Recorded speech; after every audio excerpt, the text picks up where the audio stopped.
क्या यशस्वी जायसवाल और रिंकू सिंह को खिलाने के लिए अब टीम इंडिया वर्ल्ड कप की प्लेइंग 11 से प्रिंस और किंग को ड्रॉप करने वाली है?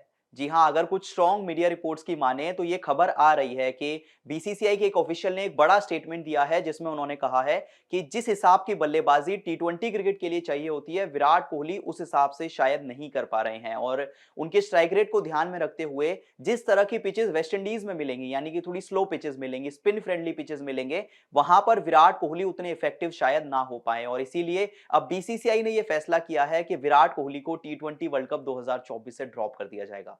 और ये जो फैसला है, ये कम्युनिकेट करने की जिम्मेदारी दी गई है चीफ सिलेक्टर अजीत आगरकर को। उन्हें कहा गया है कि आप विराट कोहली के पास जाएं और उन्हें ये बात बताएं कि अब समय आ गया है कि यंगस्टर्स को टीम इंडिया में मौका दिया जाएगा। अब ऐसे में ये काफी हैरानी वाली बात है, क्योंकि सिर्फ विराट कोहली नहीं बल्कि ऐसा लगता है कि अब शुभमन गिल भी टीम इंडिया के लिए वर्ल्ड कप नहीं खेलने वाले, क्योंकि टीम इंडिया के लिए सबसे बड़ी जो समस्या रही है पिछले दो टी20 वर्ल्ड कप में, वो रही है प्लेयर्स का स्ट्राइक रेट। अब आप 1-2-3 देखिए, पिछले दो टी20 वर्ल्ड कप जो कि 21 और 22 में खेले गए, तो टीम इंडिया का टॉप ऑर्डर था रोहित शर्मा, फिर केएल राहुल और 3 पे विराट कोहली। मतलब ये तीनों प्लेयर्स ऐसे थे। अब तो चलिए रोहित शर्मा थोड़ा अटैकिंग अंदाज से खेलने लगे हैं, लेकिन पहले तीनों प्लेयर्स इस तरह से बल्लेबाजी करते थे कि जो स्ट्राइक रेट था वो ऑलमोस्ट 130-140 के आसपास रहता था। तो उसके बाद जब मैच आगे की ओर बढ़ता था, तो जो मिडिल ओवर के प्लेयर हैं, यानी सूर्य कुमार यादव और हार्दिक पांड्या, उन पर काफी ज्यादा प्रेशर आने लग गया था। और इसी वजह से टीम इंडिया को यह जरूरत महसूस हुई कि आपको कम से कम एक टॉप ऑर्डर में और अपने फिनिशर के तौर पर एक एक ऐसा बल्लेबाज चाहिए जो कि कम से कम 170 या 180 के स्ट्राइक रेट से खेल सके।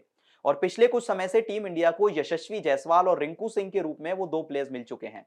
और अगर आप एक ट्रेंड देखेंगे, यानी अभी जितनी भी सीरीज हुई हैं, तो रोहित शर्मा के साथ ओपन किया है यशस्वी जायसवाल ने। शुभमन गिल या तो खेले नहीं है, और या फिर जितने भी मैचेस में उनको टीम में रखा गया है तो उन्हें बेंच पर ही बिताना पड़ा है।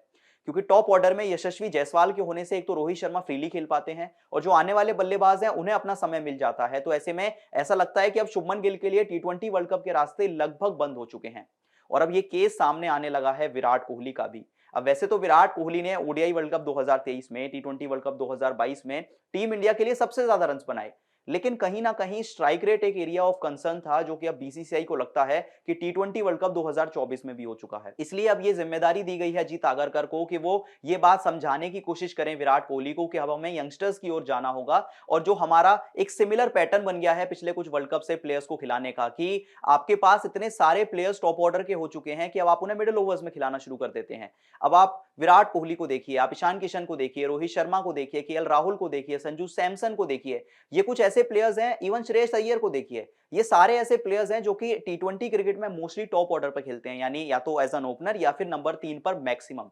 अपनी आईपीएल टीम्स के लिए भी वो वहां पर ही खेलते हैं, लेकिन जब इंडिया की बारी आती है तो क्योंकि आपके पास ऊपर जगह नहीं है, तो आप उनको 4, 5 और 6 पर खिलाते हैं। लेकिन स्ट्राइक रेट उनका वही रहता है, यानी 130, 135। इसलिए जहां बाकी की टीमें 20 ओवर में 200, सवा 200, 250 तक बनाती हैं, वहीं टीम इंडिया कहीं ना कहीं 150, 60 या 170 तक ही सिमट कर रह जाती है। अब इससे पार पाने के लिए टीम इंडिया ये चाहती है कि टॉप ऑर्डर में और कम से कम एक मिडिल ओवर में एक ऐसा बल्लेबाज हो जो बड़े स्ट्राइक रेट के साथ खेल सके, और वो काम यशस्वी जायसवाल ने किया है, रिंकू सिंह ने भी किया है। अब चलिए मान लेते हैं एक बार के लिए कि अगर सभी प्लेयर्स अवेलेबल हैं, इंक्लूडिंग शुभमन गिल और विराट कोहली, तो टीम इंडिया की प्लेइंग 11 क्या बनेगी? रोहित शर्मा आएंगे, उनके साथ शुभमन गिल आएंगे, 3 पे विराट कोहली आएंगे, 4 पे सूर्य कुमार आएंगे, 5 पे हार्दिक आएंगे, और 6 पे फिर आपके आ जाएंगे एक विकेट कीपर, जो कि कोई भी हो सकता है, बहुत सारे ऑप्शन हैं। लेकिन ऐसे में फिर आप रिंकू सिंह को कहां खिलाएंगे, क्योंकि साथ पे तो फिर जडेजा आ जाएंगे और फिर उसके बाद बॉलर्स आ जाएंगे। तो क्या जिस फॉर्म में रिंकू सिंह है और जितना इंपैक्ट उन्होंने पिछले कुछ समय से डाला है, क्या आप रिंकू सिंह को ड्रॉप करने के बारे में सोचेंगे? आई डोंट थिंक नहीं सोचेंगे। तो इसीलिए ये जो सवाल है कि क्या शुभमन गिल की जगह यशस्वी जायसवाल खेलते हैं, तो आपके पास ऊपर एक बल्लेबाज आ गया जो 170 के स्ट्राइक रेट से खेल सकता है। उनके साथ फिर आप 3 पे सूर्य कुमार यादव को खिला सकते हैं। फिर 4 पे आपके पास ऑप्शन है एक विकेट कीपर को खिलाने का। अब या तो वो केएल राहुल हो सकते हैं, क्योंकि उनके पास एक एडवांटेज ये है कि वो विकेट कीपिंग कर सकते हैं। साथ में आपके पास ध्रुव जुरैल का ऑप्शन है, जो कि आईपीएल में बहुत अच्छा खेलते हैं, अच्छे स्ट्राइक रेट से खेलते हैं, और टेस्ट सीरीज में भी उन्होंने काफी इंप्रेस किया है, तो ये ऑप्शन वो भी बन चुके हैं।